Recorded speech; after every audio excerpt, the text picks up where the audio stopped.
tal? ¿Cómo estamos, Antonio? ¿Cómo Todos estás, los Maire? miércoles. No viniste por Estación Retiro hoy, ¿no? No. Ni venís de Santa Cruz. No vengo de Santa Cruz, esquivé algunos...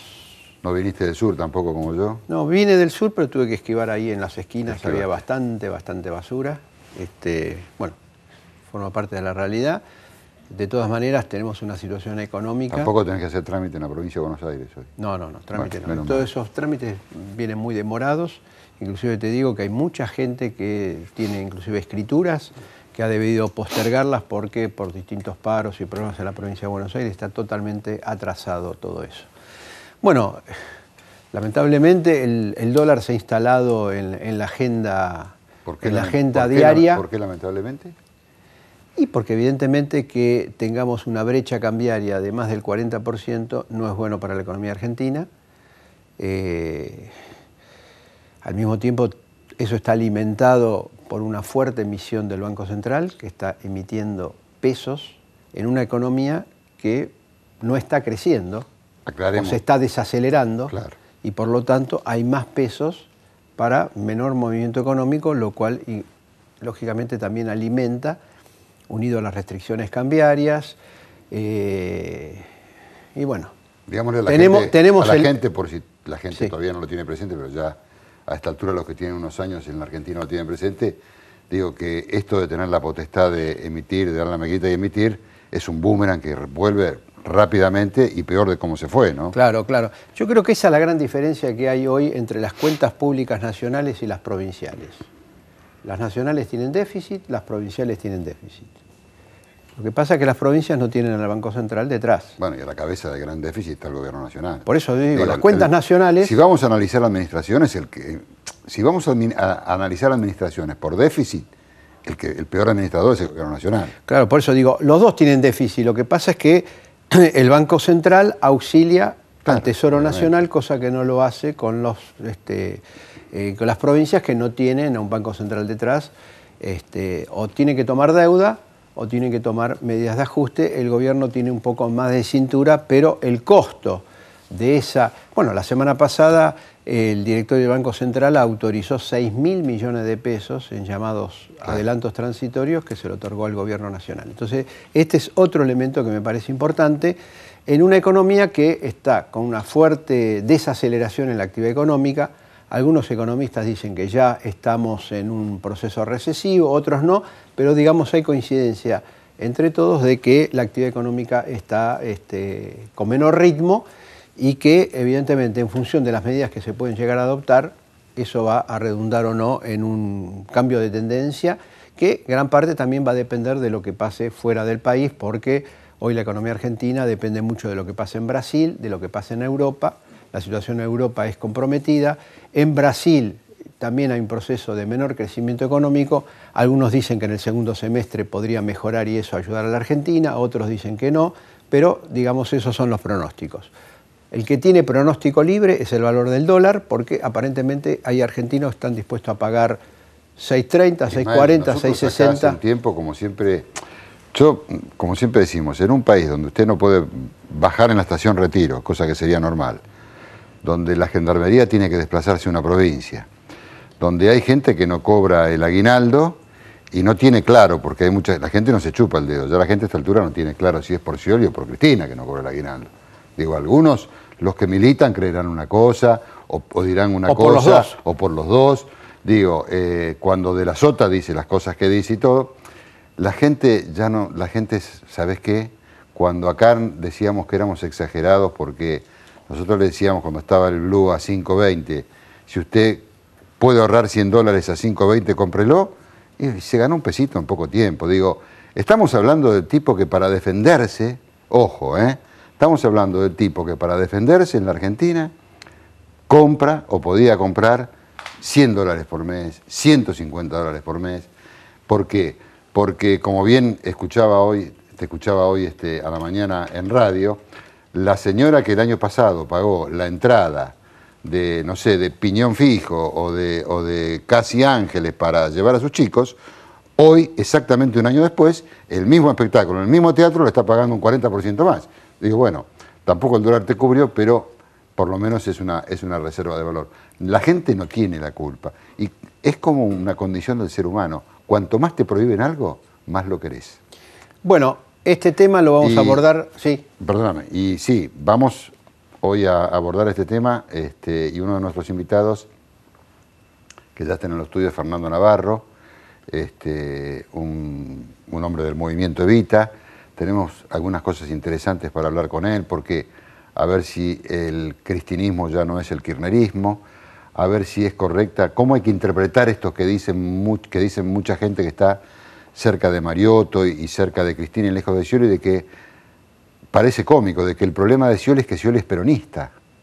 Digo, la verdad que es sumamente interesante ver cómo es este entramado y ver realmente hacia dónde conduce todo esto de la provincia de Buenos Aires, porque ya sabemos que cuando la provincia de Buenos Aires va mal, casi nadie se la lleva de arriba. El que más sufre es el tipo que labura, pero digo, los que manejan tampoco se la llevan de arriba. Claro, pero antes vamos a abordar un tema crucial, que es la salud en la Argentina, el sistema de salud en la Argentina, con el doctor Hugo Arce, que fue viceministro de Salud, para que nos diga cuál es el estado de la situación hoy, con un hospital público que tiene muchas falencias, con problemas en las prepagas porque el costo es muy alto, con las obras sociales que en muchos casos también no brindan inclusive todo lo que debían brindar de acuerdo a lo que marca la cobertura de salud que tiene que ver con el programa médico obligatorio. Unos auspicios y ya nuestro debate con el doctor Arce.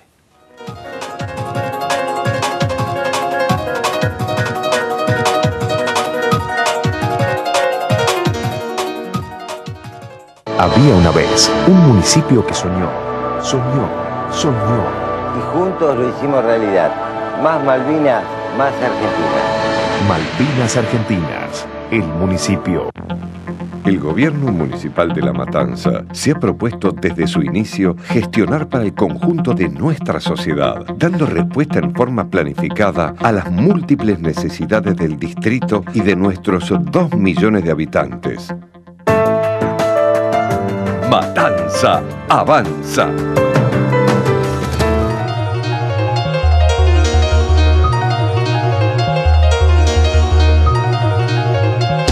Como adelantamos, estamos con el doctor Hugo Arce. El doctor nos aclara que fue subsecretario de Salud de la Nación. ¿Así es? Así es. Bueno, doctor, usted nos escuchó en la introducción. ¿Qué pasa con el sistema de salud en la Argentina? Un tema, inclusive de acuerdo al último censo, se habla que más o menos la mitad de la gente tiene cobertura de prepaga o de obra social. Y después la otra mitad, o un poco menos de la mitad, se tiene que atender en el hospital público. Creo que los datos estarían dando 15 millones en el hospital público y 25 millones cobertura en obra social y prepaga. ¿Cómo es la situación? Me parece que el problema principal es que la salud no está en el centro de la agenda política. Es decir, los problemas que hoy nos preocupan son de otra índole, como seguridad, el dólar con el cual ustedes empezaron a conversar. El sistema de salud sin duda tiene problemas.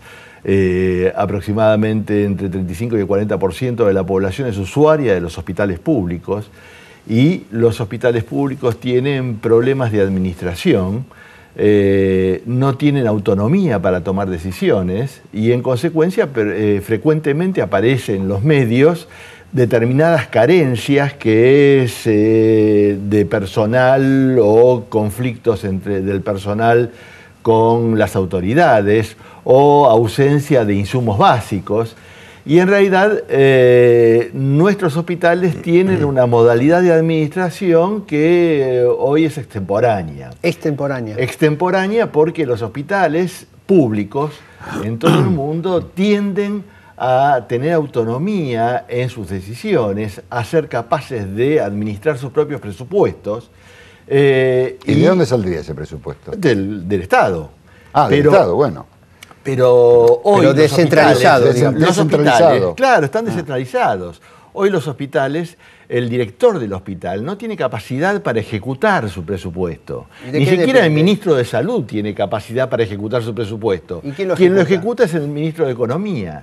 Entonces, cuando el hospital tiene que hacer determinadas inversiones... Una pregunta. Se asigna el presupuesto al área de salud. Se supone que luego el Ministerio de Salud es el que ya está el crédito asignado. Sí. Por lo tanto, el ministro de Economía ya no debería tener nada. Lo único que tendría que hacer es girar los fondos. Sí, pero hay un señor que está sentado sobre la caja fuerte. Por eso, no manda los fondos. fondos. Libera los fondos Ajá. a medida que el expediente va pasando de mano en mano, de tal modo que hoy un director de hospital no tiene capacidad de tomar personal en forma autónoma, de dar de baja personal que es obsoleto o que no cumple de buena fe sus funciones. No tiene capacidad para tomar decisiones. Estamos hablando de la compra de hospitales insumos. tanto municipales como provinciales, Sí, señor. como toda clase de hospitales. Es probable que en los hospitales municipales haya mayor cercanía entre las autoridades Claro, por que eso- tienen por los eso le recursos y el director del hospital. Ahora le hago Pero una en un hospital pregunta. provincial estos pasos son Es más mucho más lejano. extensos. Le hago una pregunta. Usted acaba de escribir un libro, se llama El sistema de salud, ¿de dónde viene y hacia dónde va? Sí. ¿Hacia dónde va? Porque de dónde viene más o menos lo sabemos. ¿A dónde vamos? En principio, en todo el mundo, los hospitales tienden a la descentralización. Sean públicos, privados, con o sin fines de lucro. Tienen autonomía para ejecutar su presupuesto y para tomar sus decisiones. También se está pasando del subsidio a la oferta al subsidio a la demanda. ¿Qué quiere decir esto? Hoy el subsidio a la oferta es que el hospital está abierto para todo el mundo y el Estado se hace cargo de pagar los sueldos, de mantener los edificios y de comprar los insumos. Si el Estado, en vez de hacer eso y sostener el patrimonio, que es lo que le corresponde, porque el patrimonio es de su propiedad, además se encarga de sostener a la población sin capacidad contributiva, como son los usuarios de los hospitales públicos, y darles un seguro público de salud que les permita asistir con plenos derechos al hospital, y a un efector público o privado, esto es subsidiar la demanda. Y hoy no se subsidia la demanda. No, hoy no se está subsidiando en parte la sí, demanda. a través de los planes de empleo, la asignación universal, pensiones no contributivas, usted suma, Sí, son pero millones de esto personas es- que reciben dinero, sí, con pero lo cual... esas personas no tienen derechos, no van con un carné al hospital. Esas importa, pero personas van al- con un subsidio, pero van al una hospital asignación y- por hijo. Lo único que hoy funciona como subsidio a la demanda es el Plan Nacer, que subsidia una parte de la demanda, que es el nacimiento. Porque la persona que tiene el Plan Nacer va con un carné, digamos, con un derecho al hospital y lo atienden y el hospital cobra por ese paciente, le cobra al Estado. Pero resulta que estos sistemas que hoy funcionan, en realidad se hacen con créditos externos. Tanto el programa Remediar como el programa de médicos comunitarios, como el Plan Nacer, se hacen con créditos del Banco Mundial. Esto es como si usted fuera al supermercado a hacer las compras de este mes con un crédito a 10 años.